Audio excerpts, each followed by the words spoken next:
के नाम से भारतवर्ष इस देश का नाम पड़ा। वे नारायण परायण होकर 3 जन्मों में अंत में ब्राह्मी स्थिति को प्राप्त करते हैं अवधूत वृत्ति से। अब इनमें जो 99 बचे, उनमें से 81 तो ब्राह्मण हो गए। महाराज ऋषभ देव के 100 पुत्रों में एक महाराज भरत, जिनकी कथा मैंने आपको सुनाई, और दूसरे जो 81 थे वे कर्म कांड के आचार्य ब्राह्मण हो गए। उन्होंने वेद परंपरा के अनुसार धर्म सम्मत अपना जीवन जिया, अपने को यज्ञ से जोड़ दिया, ब्राह्मण बने। और उनमें जो ये 9 शेष बचे, यही 9 योगीश्वर, ये अवधूत सन्यासी हुए। यह इनके उद्भव की कथा है। और ये 9 हुए, और उनमें से 9 राजा हुए, 81 ब्राह्मण हुए, 9 योगीश्वर हुए और 1 भरत हुए। यह पूरी संख्या है। 1 भरत, 9 द्वीपों के अधिपति राजा, 81 ब्राह्मण और ये 9 योगीश्वर, इस तरह। और यह भी एक अद्भुत बात, इसमें 9 कई अंक है सब। राजा भी बने तो 9, और 81 जो ब्राह्मण बने उसमें भी 8 और 1 9 ही है, और योगीश्वर भी हुए तो 9 ही। और 9 शायद इसलिए कि ये 9 पूर्णांक है, पूर्णांक है 9, ये हमेशा 9 रहता है। अच्छा, अगर श्रीमद् भागवत में 9 के अंक की ऐसी महिमा है, तो राम कथा में तो 9वीं की ही महिमा है। भगवान राम प्रकट ही 9वीं के दिन हुए, 9।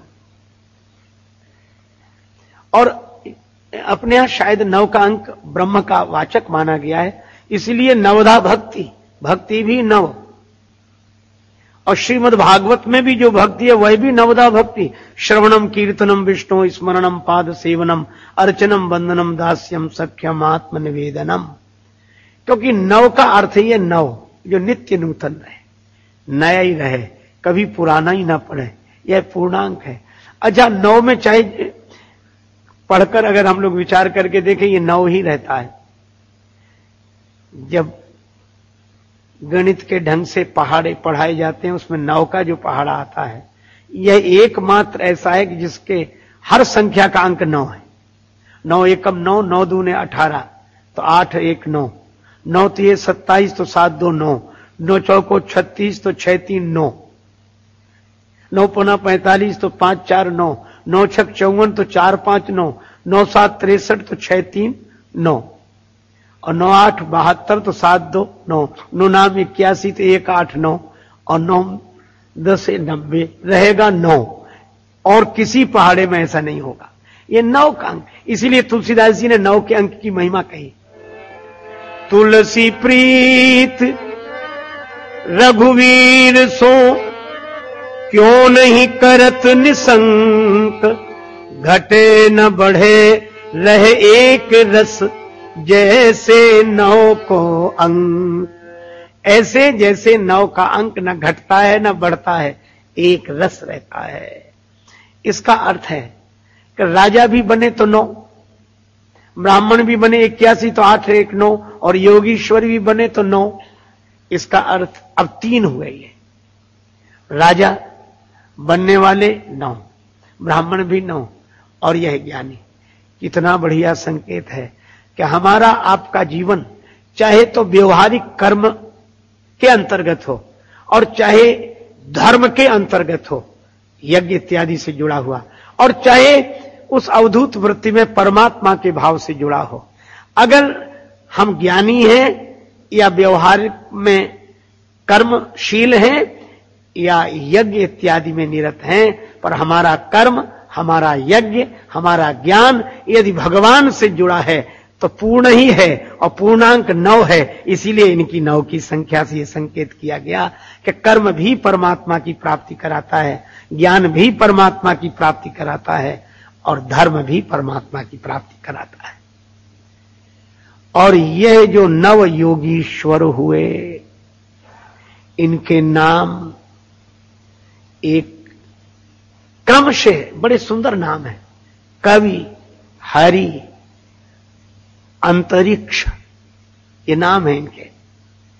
कवि, हरि, अंतरिक्ष और प्रबुद्ध, पिप्पलायन, आविर्होत्र, द्रुमिल, चमस और करभाजन, ये 9 योगीश्वर, इनके नाम बड़े अच्छे अच्छे। करभाजन, देखो नाम से ही वैराग्य का भाव मन में आ जाता है। करभाजन का अर्थ क्या है कि जिसने अपने हाथों को ही पात्र बना रखा है, करभाजन, कर पात्र, कर ही जिसका पात्र हो, हाथ पर, बस। फकीरी जिसको भाई है, अमीरी त्याग देता है। मिले जो खुश्क रोटी है, बदन पे एक लगोटी है। तजी सब बात खोटी है, अमीरी त्याग देता है। शिला की सेज प्यारी है, सोता कहां है? जिस भूमि पर सो गए वही बिस्तर है। एक महात्मा से किसी ने पूछा कि बाबा बिछाने को नहीं, ओढ़ने को नहीं, कहां रहते हो, कैसे करते हो? महात्मा बोले सब कुछ है हमारे पास, जमी पर लेट जाते हैं, सिरहाने हाथ रखते हैं, और हम तो अपना बिस्तर तकिया हमेशा साथ रखते हैं। शिला की सेज प्यारी है, करों की शुद्ध थारी है। हाथ ही थाली, पात इसी में दे दो, कर पात्र। करों की शुद्ध थारी है, शिला की सेज प्यारी है। सरहना अपने हाथों का, अमीरी त्याग देता है।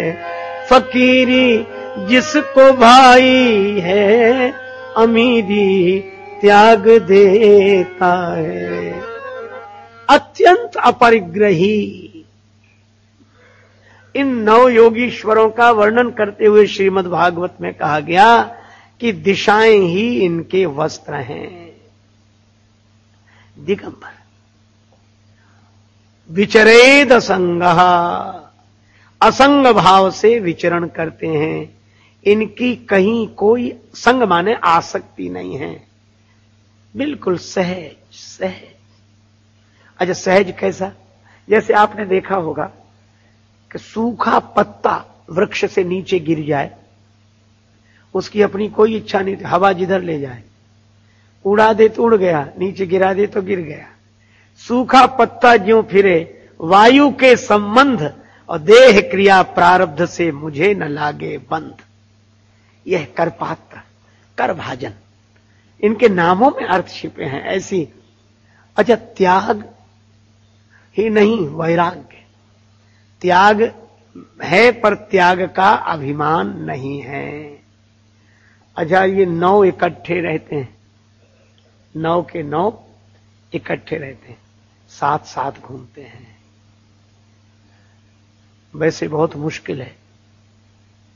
इस प्रसंग से यह भी उपदेश मिलता है, साधुओं का इकट्ठा रहना बहुत मुश्किल।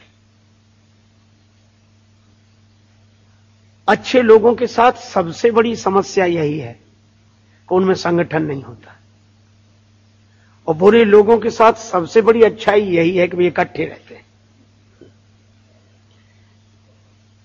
आप अनुभव करते होंगे, 4 शराबी, 4 जुआरी बड़े प्रेम से इकट्ठे रह लेते, ढूंढ ढूंढ कर बुला लेते कि आओ यहीं रहो। पर इस युग में 4 साधुओं को इकट्ठा रख ले, वो इकट्ठे रह भी जाएं तो एक नहीं हो सकते। क्यों? मैं कभी कभी सोचता था कि ऐसा क्यों होता है। आज एक आदमी दूसरे को नहीं सह पा रहा, बात क्या है? देखो, मुझे स्मरण आया पूज्यपाद पंडित श्री राम किंकर जी महाराज की अद्भुत व्याख्या का। श्री राम कथा के अप्रतिम अप्रतिम और यशस्वी एकमात्र आध्यात्मिक कथाकार, हम सबके आचार्य, वो कहा करते थे कि राम जी का रावण से झगड़ा बाद में हुआ, परशुराम जी से पहले हो गया। अच्छा, रावण बुरा है, राम जी अच्छे, तो अच्छाई बुराई का झगड़ा तो समझ में आता है, पर राम जी भी भगवान और परशुराम जी भी भगवान, ये भगवान भगवान का झगड़ा।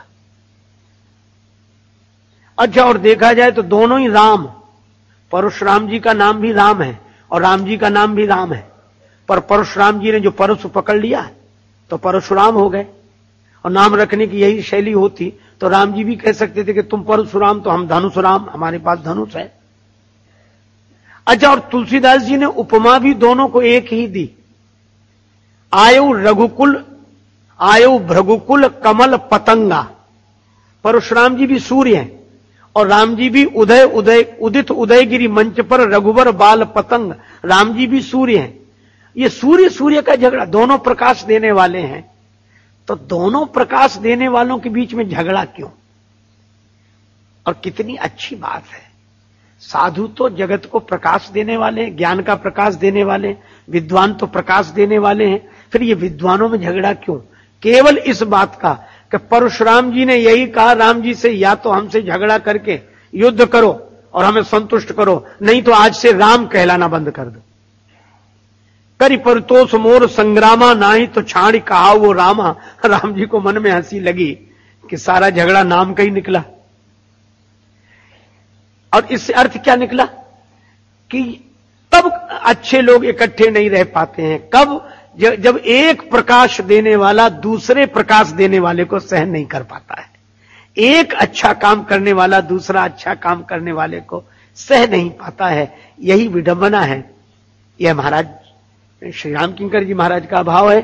और मुझे इसी से जुड़ी हुई दूसरी बात भी लगती है, वो यह है कि विद्वान का, साधु का सम्मान होता है, उनकी जगह जगह पूजा होती है, आरती होती है, सम्मान होता है, प्रणाम होता है, और शराबियों को, जुआरियों को गालियां मिलती हैं, जगह जगह अपमान होता है। और ये आदमी की बड़ी विचित्र बात है, क्या? सम्मान अकेले भोगना चाहता है और अपमान मिलकर भोगना चाहता है। गालियां मिले, अपमान हो तो सबको शामिल कर दे, तुम भी आ जाओ, तुम भी आ जाओ, तुम भी, और सम्मान हो रहा हो तो केवल हमें मिले, दूसरे को ना मिले।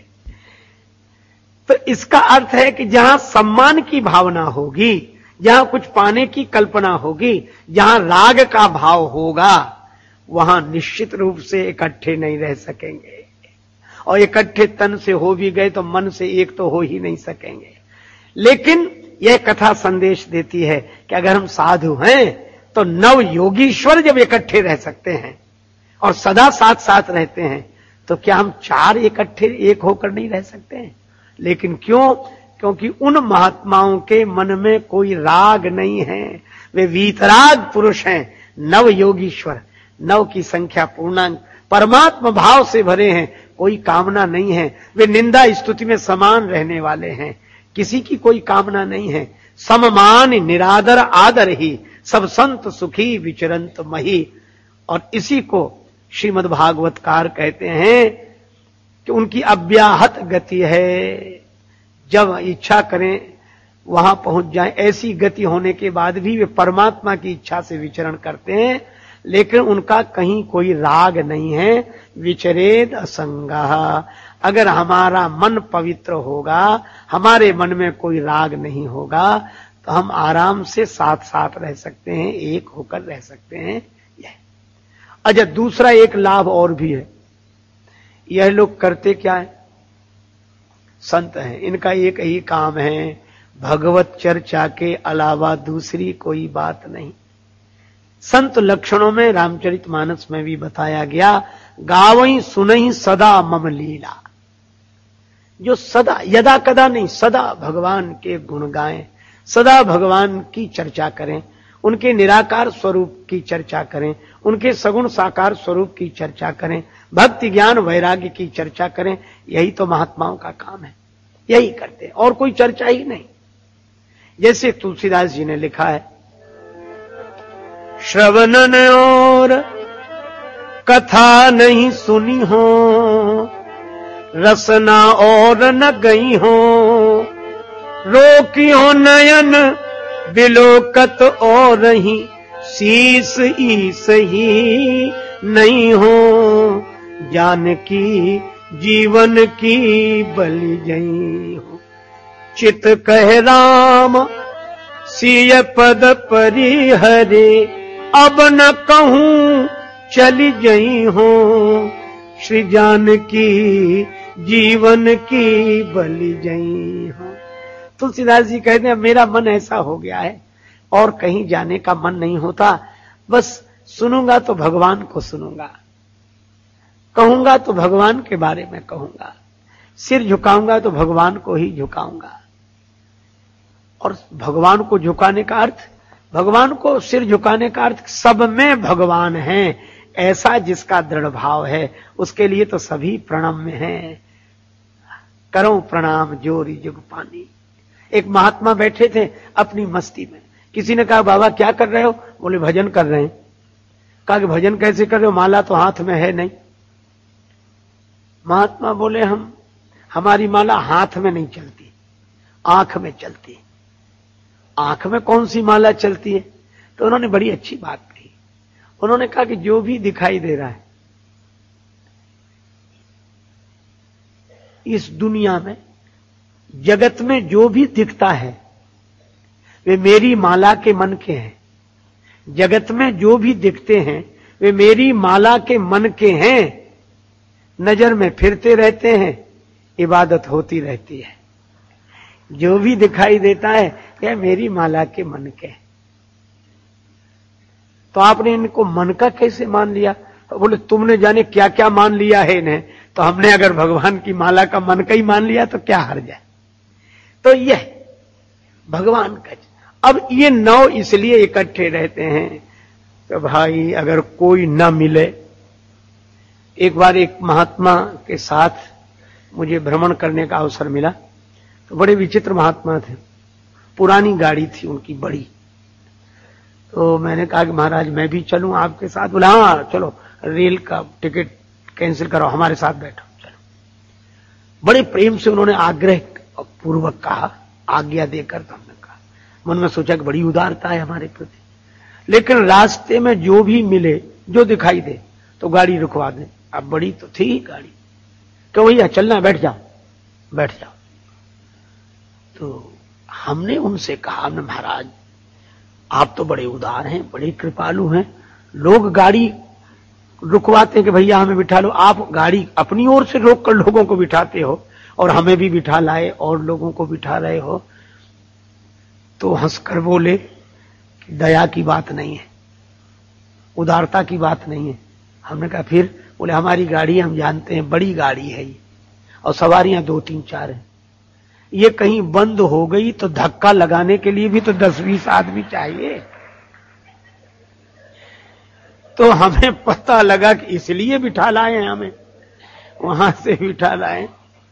तो खूब हंसते थे वो, कहते थे कि ये धक्का लगाने के लिए भी चाहिए, इसलिए कहते चलना हो तो बैठ जाओ, चलना हो तो बैठ जाओ। मुझे आज भी उनकी याद आती, बड़े मस्त स्वभाव के महात्मा थे। तो ये जो 9 योगीश्वर इकट्ठे रहते हैं, ये इसलिए भी इकट्ठे रहते हैं कि हमको आदत है भगवान की कथा सुनाने की। अब जगत में कोई ना मिला सुनाने को, तो अपन 9 तो इकट्ठे हैं, उसमें इन 9 में एक वक्ता बन जाता और 8 श्रोता बन जाते। अच्छा, एक अद्भुत बात है, अगर ये केवल वक्ता ही होते तो इनका श्रोता होना बहुत मुश्किल था, क्योंकि वक्ता और श्रोता हो जाए बहुत कठिन है। उसे बराबर लगता हम सुने, हम तो सबको सुनाते हैं, हमें क्या सुनना। लेकिन ये वक्ता नहीं है, यह संत है। इसलिए वक्ता होने का मौका मिले तो भी ठीक है, श्रोता होने का मौका मिले तो भी ठीक है। वक्ता होंगे तो वाणी पवित्र होगी, श्रोता होंगे तो श्रवण पवित्र होगा, हृदय पवित्र होगा। इसलिए ये 9 के 9 इकट्ठे रहते हैं। और यह 9 योगीश्वर, इनसे प्रेरणा लेनी चाहिए कि संत का जीवन कैसा हो। विचरेद असंग, जो असंग भाव से सर्वत्र विचरण करें। संसार में ऐसे विचरण है, एक बार मेरे मन ने कहा, मैं इस असीम भूभाग में, इस असीम भूभाग में कुछ ससीम भू घेर, कुटी बना क्यों बन रहा तू सर्कस का शेर। तू सर्कस का शेर खो रहा है आजादी, इस असीम भूभाग में कुछ ससीम भू घेर, कुटी बना क्यों बन रहा तू सर्कस का शेर। तू सर्कस का शेर खो रहा है आजादी, है बंधन के हेतु महंती गुरु की गादी। राजेश्वर आनंद मन त्याग दोस्ती बैर, समता का सद्भाव भरकर दुनिया की सैर। सहज जीवन, ऐसी सहज जिंदगी हो जाए, भगवान जहां ले जाए। संत कबीरदास जी कहते हैं, कबीरा कुतिया राम की मुतिया मेरो नाम, गले राम की जेवरी जित खींचे तित जाम। ऐसी स्थिति और ऐसे संत जिसके यहां पहुंच जाएं, और यह महाराज निमि, ये महाराज जनक की परंपरा में, ये जनक उपाधि है। स्वयं श्री जानकी जी के पिता महाराज जनक का नाम क्षीरध्वज है, पर जनक इनके यहां की उपाधि है, विदेह उपाधि है। वैसी स्थिति तो इसी परंपरा में महाराज निमि, वे भी जनक कहलाए। वे यज्ञ कर रहे थे और उस यज्ञ में इन 9 योगीश्वरों का, संतों का पदार्पण हुआ। अब यह कथा भी बड़ा सुंदर संकेत देती है कि यज्ञ में इनका पदार्पण हुआ। आप यज्ञ करें, संतों के पास आपको नहीं जाना पड़ेगा, संत आपके पास आ जाएंगे। तो अब कौन सा यज्ञ करें हम लोग? तो यज्ञ के अलग अलग रूप हैं। चलो भगवान श्री कृष्ण से ही पूछें कि यज्ञ का स्वरूप आपको कौन सा प्रिय लगता है। भगवान कहते हैं, यूं तो अनेक यज्ञ हैं, पर यज्ञानाम जप यज्ञोस्मि, यज्ञों में मैं जप यज्ञ हूं। रामचरितमानस में भी कहा गया, राम नाम जप जाग। राम नाम जप जाग। तुलसीदास जी ने दूसरे ग्रंथों, राम नाम जप जाग कियो चहो सानुराग, काल कैसे दूत भूत कहा मेरो माने हैं। मैं राम नाम का जप यज्ञ करना चाहता हूं। तो राम नाम यज्ञ, जप यज्ञ, इसका अर्थ है कि आप, महाराज निमि अपने संगी साथियों के साथ यज्ञ कर रहे थे और इन 9 योगीश्वरों का पदार्पण हुआ। इसका अर्थ यह है कि आप तो भगवान का नाम स्मरण करें, भगवान के आश्रित होकर। भगवान के नाम स्मरण का जो यज्ञ करता है, तो भगवान की कृपा संतों के रूप में उसके जीवन में अपनी ओर से आकर उपस्थित हो जाती है। यह इस कथा का रहस्य है और इसका प्रमाण दूसरी जगह से भी मिलता है। निमि महाराज यज्ञ कर रहे हैं तो संतों का पदार्पण हुआ, और विभीषण जी राम राम ते सुमिरन कीन्हा, और उसी समय हनुमान जी आ गए, हृदय हरस कपि सज्जन चीन्हा। तो अब यह भगवान की कृपा है, और भजत कृपा करिहि रघुराई। तो यह कथा प्रेरणा देती है कि महाराज निमि के यहां जब यह संत पधारे तो महाराज निमि ने अपने ऋत्विजों के और सबके साथ उठकर उनका स्वागत किया, और उनके बीच में परस्पर जो संवाद हुआ वही इस प्रवचन प्रसंग का मुख्य विषय है। और यह निमि महाराज और 9 योगीश्वरों का संवाद ये सुनाया किसने, किसको सुनाया? यह भगवान श्री कृष्ण के पिता महाराज श्री वसुदेव जी को देवर्षि नारद जी ने सुनाया है। क्योंकि वसुदेव जी के यहां जब नारद जी पधारे हैं तो नारद जी से वसुदेव जी ने जीवन के परम कल्याण के लिए कुछ प्रश्न किए हैं, और उन प्रश्नों के उत्तर में ही महाराज निमि और 9 योगीश्वरों का संवाद प्रसंग रूप में नारद जी ने वसुदेव जी को सुनाया है।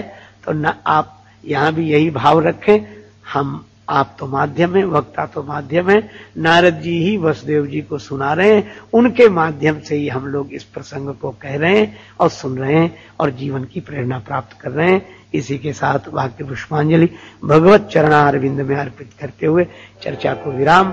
श्री कृष्ण नाम संकीर्तन करें। गोविंद हरे गोपाल हरे गोविंद हरे गोविंद हरे गोपाल हरे गोविंद जय जय प्रभु दीन दयाल हरे जय जय प्रभु दीन जय मातु यशोदा के लाल हरे जय मातु जय जय गोपी के ग्वाल हरे जय जय गोविंद हरे गोपाल हरे गोविंद जय जय प्रभु दीन दयाल हरे जय जय प्रभु दीन दयाल हे गोविंद हरे गोपाल हरे गोविंद हरे गोपाल सच्चिदानंद भगवान की वृंदावन बिहारी लाल की जय जय श्री राधे।